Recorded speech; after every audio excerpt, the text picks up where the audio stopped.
नमस्कार, मैं डॉक्टर नरेंद्र अशोक शेखड़े, आयुष आयुर्वेद, खराड़ी, पुणे से।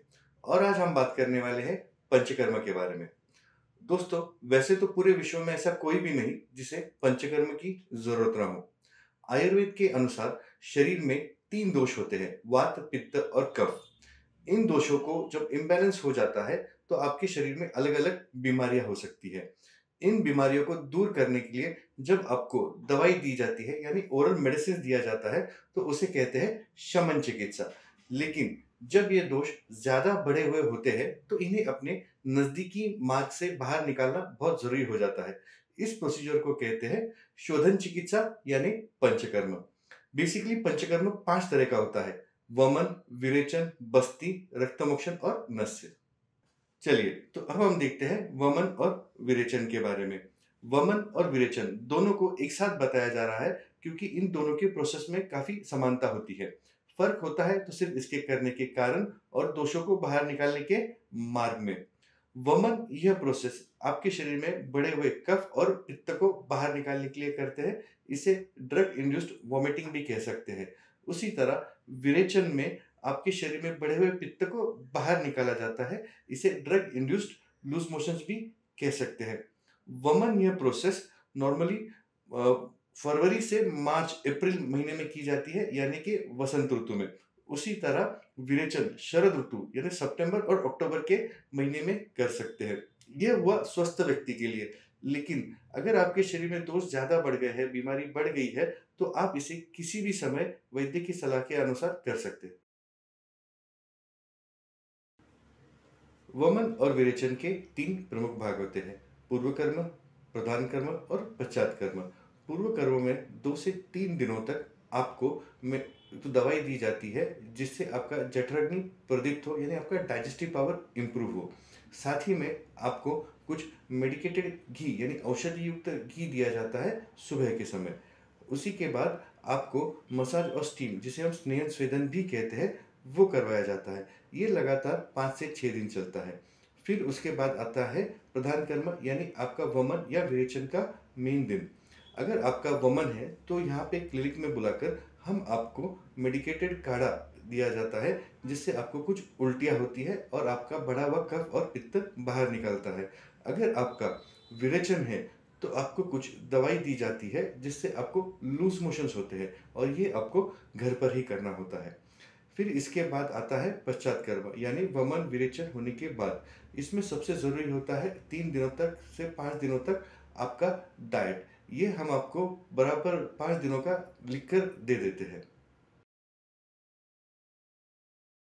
वमन कराने के कई फ़ायदे होते हैं, जैसे कि acidity, migraine, asthma, chronic cough, सर्दी-खाँसी, rhinitis, skin disease, diabetes, obesity, hypertension और हार्मोनल इम्बैलेंस में भी फ़ायदा होता है।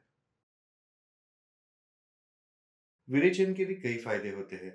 विरेचन से आपके शरीर में बढ़ा हुआ पित्त कम किया जा सकता है। साथ ही में liver disease, skin disease, colitis, acid peptic disease, gynaecological problems, irregular menses, piles, chronic headaches, migraine, urticaria, allergic skin disease, psoriasis और कॉन्स्टिपेशन में भी विरेचन करवाया जाता है। अब हम देखेंगे रक्त मोक्षण के बारे में। रक्त मोक्षण यानी आपके शरीर में खराब हुआ, बिगड़ा हुआ जो रक्त धातु होता है, दूषित रक्त धातु होता है, उसे बाहर निकालना। जब शरीर में रक्त धातु बिगड़ जाता है, तो उसे बाहर निकालना ही सही होता है। जब एक स्थान पर ही रक्त की दुष्टि होती है, तो हम जलों का यानी लीच का इस्तेमाल भी कर सकते हैं। रक्त मोशन का सबसे ज़्यादा फ़ायदा स्किन डिजीज़ में पाया जाता है, जैसे कि एक्ने यानी पिंपल्स, सोरासिस, गैस्ट्राइटिस, स्टमक और इंटेस्टाइन के ulcers, liver infections, enlargement of spleen and liver, जो के जोड़ों में पेन, टेंडरनेस और स्वेलिंग हो, और उसी के साथ डायबिटीज़ के नॉन हीलिंग वुंड्स में भी। अब आती है बारी नशे की। नशे यानी जब आपको नाक से दवाई दी जाती है, उसे हम कहते हैं नस्य, जिसे आप नेज़ल ड्रॉप से भी कंपेयर कर सकते हैं।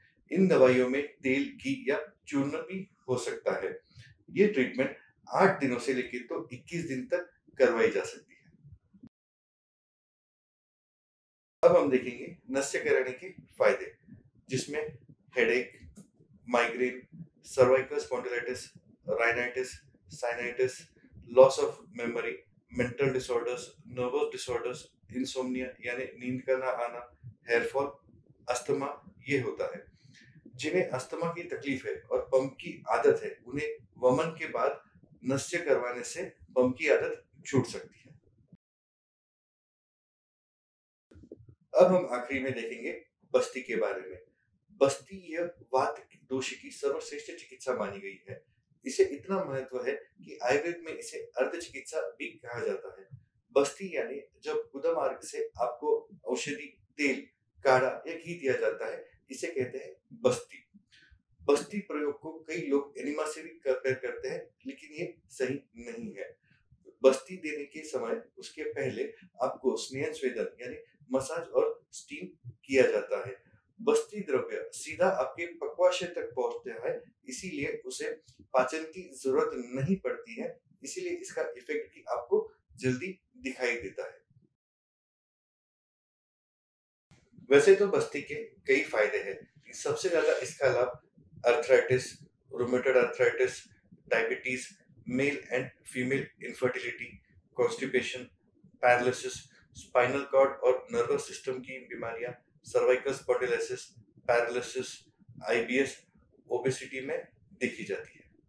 आज हमने पंचकर्मा के पांचों ट्रीटमेंट्स के बारे में जाना। हमारे यहाँ पे आयुष आयुर्वेद में ये पांचों पंचकर्म की ट्रीटमेंट्स पूरे ऑथेंटिक तरीके से की जाती है। फिर भी आपके मन में और भी कुछ शंका होगी तो आप हमसे सीधा जुड़ सकते हैं आयुष आयुर्वेद खराड़ी पुणे में।